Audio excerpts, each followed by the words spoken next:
Muito bom dia e bem-vindos à coletiva de imprensa, véspera da partida das quartas de final da Conmebol Copa América 2020-2021, entre Brasil e Chile. As duas equipes jogam amanhã, sexta-feira, às 21 horas, no estádio Newton Santos, o Engenhão, no Rio de Janeiro. Então nós recebemos hoje o técnico Tite e o auxiliar técnico César Sampaio para as perguntas enviadas pelos jornalistas credenciados para este jogo. Começando a primeira pergunta, Cláudio Diglione, LT3AM, uma rádio de Rosário, da Argentina. Tite, como você avalia o nível da sua equipe na primeira fase, considerando os objetivos traçados para os jogos? Cláudio, os objetivos traçados eles eram de desempenho e eles foram de resultados nessa primeira etapa. Nós construímos 3 vitórias e um empate no último jogo. Utilizamos todos os atletas, que era o nosso objetivo, de oportunizar no jogo, dentro do jogo, para que as situações se mostrassem, a qualidade técnica individual, as variações que a gente tem em termos táticos de utilização, e de estar nessa primeira fase também todos nós preparados para esses outros enfrentamentos, com o grupo todo confiante para tal. Nós atingimos o objetivo. Questão do Eduardo de Menezes, ESPN Fox. Tite, nessa partida contra o Chile, você vai diminuir o ritmo de observações na equipe e voltaremos a ter uma base mais utilizada com aquilo que você acredita ser o melhor padrão tático? Sim, Eduardo, sim. Sim, a gente oportunizou todas as situações, linkando uma resposta anterior, da do Cláudio. A gente oportunizou.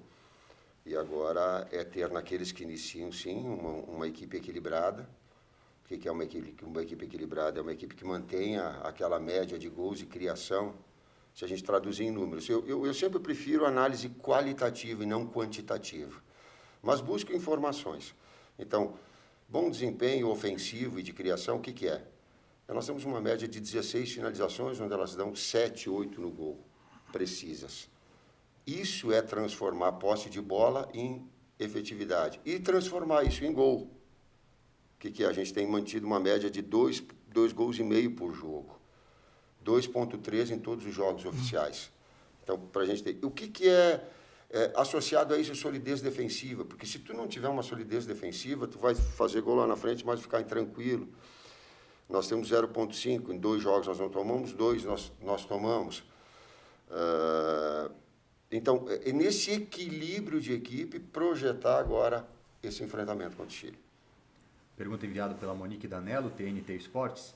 Tite, o Chile não vive boa fase nas eliminatórias e na Copa América, só venceu a Bolívia, o que acaba contribuindo para que o Brasil seja apontado, inclusive pela imprensa chilena, como favorito. Que tipo de armadilhas um jogo como esse pode apresentar? Primeira parte da resposta eu te passo, depois eu pedi o auxílio ao César. Chile é bicampeão da Copa América, nas duas anteriores a que o Brasil foi campeão em 2019.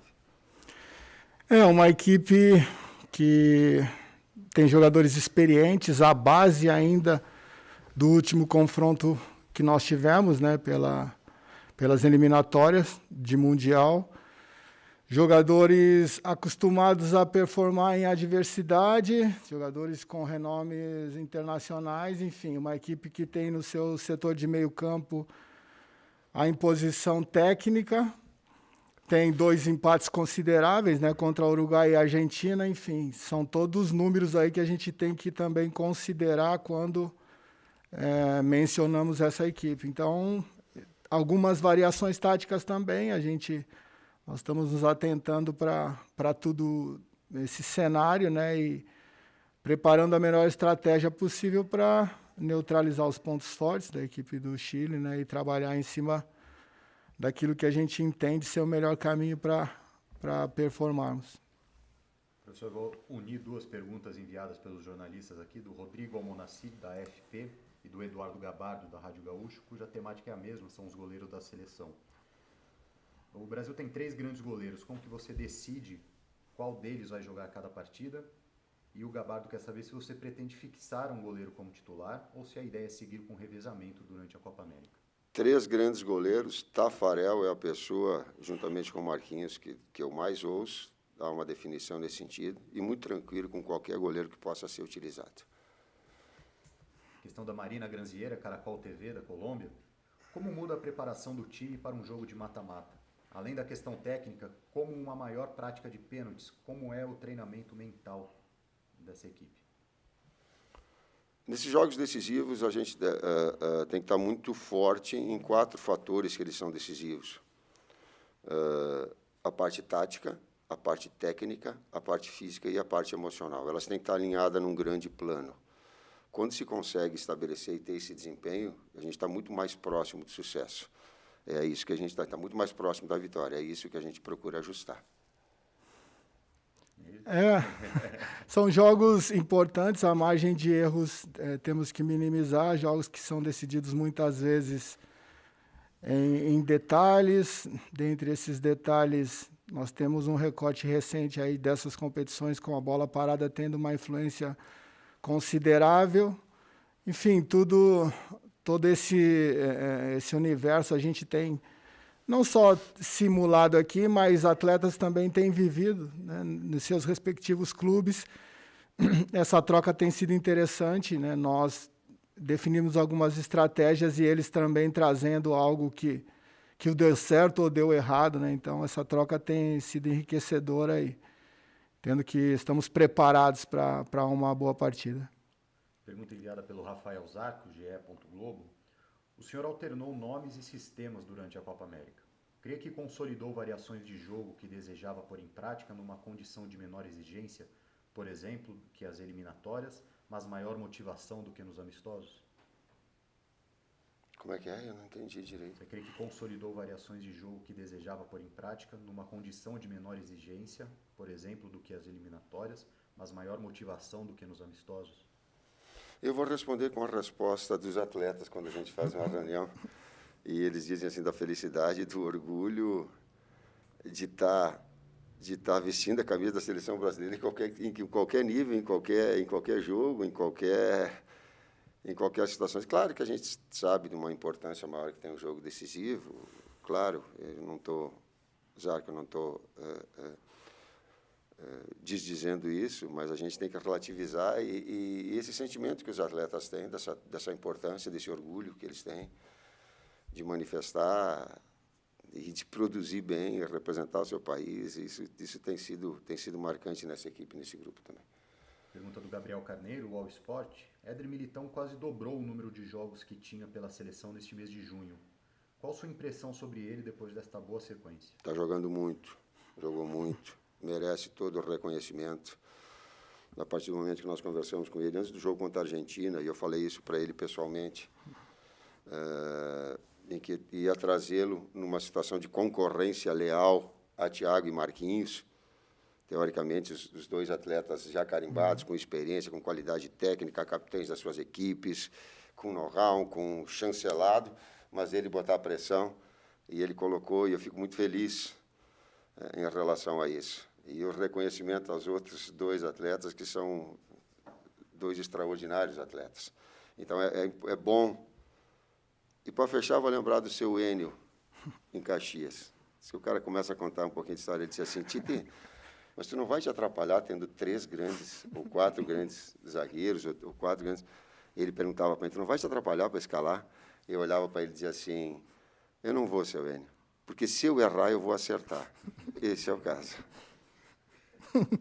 Pergunta do Vitor Pozella, TV Globo. Desde que o senhor assumiu a seleção, o Brasil só enfrentou o Chile uma vez. E, na ocasião, aquele jogo também tinha caráter decisivo para o adversário. Resultado 3-0 para o Brasil. Dentro do planejamento de vocês, como esse mata-mata da Copa América ajuda na preparação para uma Copa do Mundo? Eu, sinceramente, não estou pensando em Copa do Mundo agora, não. Eu estou pensando nesse jogo especificamente, na Copa América, em poder merecer mais com o desempenho que eu falei, técnico, tático, físico, emocional, merecer mais que o adversário, porque ele tem merecimento, de reconhecer virtudes que o adversário tem, um bicampeão da Copa América contra o último campeão. Então, tem uma grandeza do jogo que ela é muito maior. É verdade. A gente tem tido experiências importantes aqui com esse grupo. Essa rivalidade desse período aí de não ter enfrentado o Chile é algo que fica mais para os números, né? Nós temos muito claro em mente a meta nossa para esse primeiro ciclo, como o Tite bem disse, de oportunizar a todos e ter opções para variações, né? E também simular o que encontraremos na Copa do Mundo, né? Tendo um grupo esse tempo todo fechado, com uma integração, com alegria, com um envolvimento, comprometimento dos atletas. Então, são outras coisas que agregam esse valor, né? Além da parte técnica e tática das variações. A gente começa a criar casca nesse grupo, né? Começa a criar assim, um senso de pertencimento que também vence jogos, né? Tem alguns outros jogos que são jogados, né? Para que você possa ter conquistas, né? Assim, expressivas, não só no futebol, acho que em qualquer esporte, né? Coletivo ou individual. E o mundo nosso não é um mundo cor-de-rosa. Tem discussão, tem ideias diferentes, tem arranca-rabo, tem bico. Tem igual tem na família, igual tem num grupo de pessoas normal, natural. O que a gente tem é a condição de vermos as nossas diferenças e colocar depois o trabalho acima de qualquer coisa. Não o que está certo, não quem está certo, mas o que está certo. Mas isso tudo existe. Não pensa que aqui é o mundo cor-de-rosa, não. Questão do Diego Vega, de Aruás, do Chile. Que importância você acredita que tem Charles Arangues no jogo da seleção chilena? O Arangues é um atleta, é uma das referências da equipe chilena, né? A gente entende que não podemos nos atentar só para um determinado atleta, um determinado setor. Todos fazem parte de uma harmonia. Muitas vezes, na parte estratégica, existe a indução, não só da parte do Chile, mas nossa também, indução do adversário para um determinado movimento, para que a gente possa performar de um outro jeito. Então, acho que quando você analisa uma equipe, no momento essa equipe é o Chile, você tem que abrir um pouco mais, né? Tem que ter uma visão macro de um passado aí recente, do que eles têm feito, de variações, né? E incluir esses atletas pilares dentro desse contexto. Se você vai só para neutralizar fulano, beltrano, ciclano, você pode ser surpreendido. Pergunta enviada pelo Francisco de Laurentiis, ESPN.com. Ontem o Thiago Silva deu uma ótima entrevista coletiva e uma fala dele chamou a atenção. Quando disse que todos os jogadores que atuam no futebol brasileiro são craques e que você olha todos do futebol nacional com muita atenção. Gostaria que você citasse alguns jogadores que acha que estão se destacando bastante no futebol nacional e que podem, de repente, receber uma chance em algum momento no futuro da seleção. Além do Everton, do Gabriel Barbosa e do Everton Ribeiro, quem mais te chama bastante atenção no Campeonato Brasileiro? Francisco, se eu te respondesse essa pergunta, eu ia ser inconsequente, ia querer passar de bonzinho e não ia ser verdadeiro e transparente. Eu não tenho condição de te responder agora, porque o futebol é muito dinâmico. Os últimos 7 jogos do Campeonato Brasileiro eu não os tenho acompanhado. Por quê? Porque agora fica o foco voltado e as minhas energias voltadas à nossa preparação, aos adversários que a gente tem. Então, esse acompanhamento é todo feito por uma comissão técnica que tem mapeado todos os atletas, e qualquer resposta que eu desse agora, ela seria atemporal, ela não seria do momento. Consequentemente, uma informação ou uma resposta que eu te daria era em cima de uma informação que não é verdadeira e suficientemente profunda para ter um aval melhor. Questão enviada pelo Wellington Campos, Rádio Itatiaia. Tite, você gostaria de ter a torcida nas arquibancadas, como estamos vendo na Eurocopa? Sim, a emoção é outra, uma atmosfera antes. Mas o futebol, ele não é, na vida, a nossa prioridade. A prioridade, ela é vida. A prioridade, ela é um trabalho que dê dignidade às pessoas todas. Então, que acelere todo um processo de vacinação para que todos tenham uma condição de saúde e trabalho e dignidade maior, para que daí o público venha e a gente sinta essa atmosfera, que ela é muito rica. Não gostaria nem que tivesse saído dos estádios. Não queria que tivesse tido a pandemia. E hoje a gente sente a realidade de que é uma atmosfera, o quanto essa atmosfera ela pesa, ela é contagiante. Pergunta do Sérgio Tato, Ação Deportiva de Córdoba, na Argentina. O mundo do futebol imagina o Brasil na final da Copa América. Isso coloca pressão nesse grupo ou é uma responsabilidade que vocês assumem com naturalidade? Capitão da seleção brasileira em tempos passados.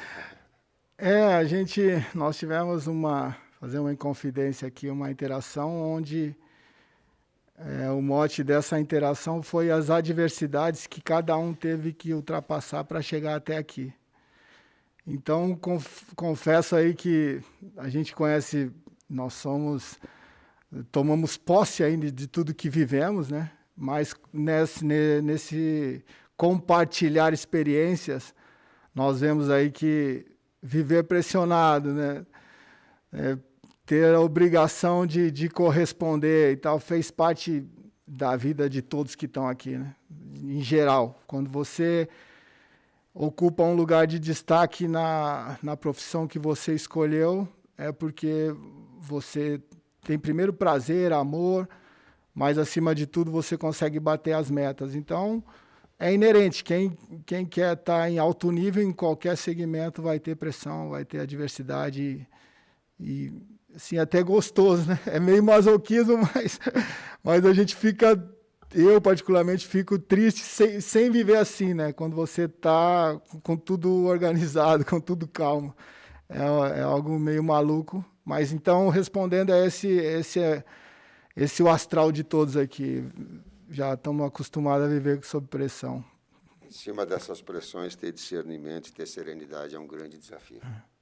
As 3 últimas perguntas da coletiva de hoje. O Ideu Garcia, do Esporte Goiano, quer saber a que aspectos da seleção chilena o Brasil deve ficar atento e se precaver para evitar qualquer tipo de surpresa. Bom, a equipe chilena, como eu disse, é a base, né, da última, quando enfrentado nas eliminatórias passadas. Uma equipe assim, que tem jogadores importantes, dentre eles o Sanches, que ainda não sabemos a real condição, e o Vargas, que são diferenciais técnicos ofensivos.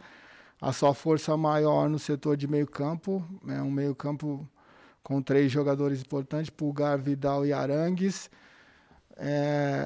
O Lazarte gosta muito desse quarto homem, então ele tem um externo direito, vem usando o externo direito ou esquerdo, mas com a participação de articulação também, enfim. É uma equipe que vai exigir o todo nosso, né? Não só tático, técnico, mas principalmente mental, né? Como o Tite falou. E a gente espera aí estar preparado para as variações. Eles têm alternado, jogaram 2 jogos no passado de 6, com 3 zagueiros enfim, tem algumas variações táticas e a gente está preparado para tudo. Juntando 2 perguntas, mais uma vez, sobre a mesma temática, do André Galvão, do SBT, e do Leonardo Baran, PUC TV de Goiás. O Renan Lodge e Alexandro não treinaram em campo ontem. O Baran pergunta se, numa eventualidade, quais são suas opções para a lateral esquerda, e o Galvão quer saber se jogar com o Danilo de novo por ali é uma possibilidade real. Informações verdadeiras é a melhor prevenção. Eles treinaram, o Lodge treinou ontem. E hoje o Alexandro vai ser avaliado numa situação melhor e depois vai externar para vocês a real posição. Então, cuidado com as informações que elas não são verdadeiras, que elas não são reais. A última pergunta da coletiva, enviada pela Kiyomi Nakamura, no Easy News. Não tem a mesma voz da Kiyomi, então a pergunta vai ficar um pouco diferente do carinho que a Kiyomi sempre importa na pergunta. Mas após o jogo contra o Equador, o técnico Gustavo Alfaro falou, abre aspas, admiro muito o Tite, creio que é um gênio, para nós treinadores é um exemplo a seguir por seu compromisso, por sua luta, fecha aspas. Esse elogio de adversário e também de um colega de profissão, o que significa para você? Me orgulha sem ser orgulhoso e divido com todos vocês que estão aqui comigo, porque o trabalho não é feito de forma isolada. E quando ele vem, ele é extensivo a um grupo todo de trabalho. E eu tenho certeza que nós nos sentimos orgulhosos, não eu. Ter orgulho sem ser orgulhoso. Tite, muito obrigado. César Sampaio, idem. A seleção brasileira treina hoje às 15h30 no CT da seleção, aqui em Teresópolis, na Granja Comari. E a saída da delegação rumo ao Rio de Janeiro prevista para as 20h30 e, mais uma vez, a previsão de chegada às 10 horas no Hotel Pullman, Hilton Barra, perdão, no Rio de Janeiro. hoje, após o almoço, às 1h15 da tarde, a coletiva de imprensa com o goleiro Ederson. Muito obrigado e até a próxima.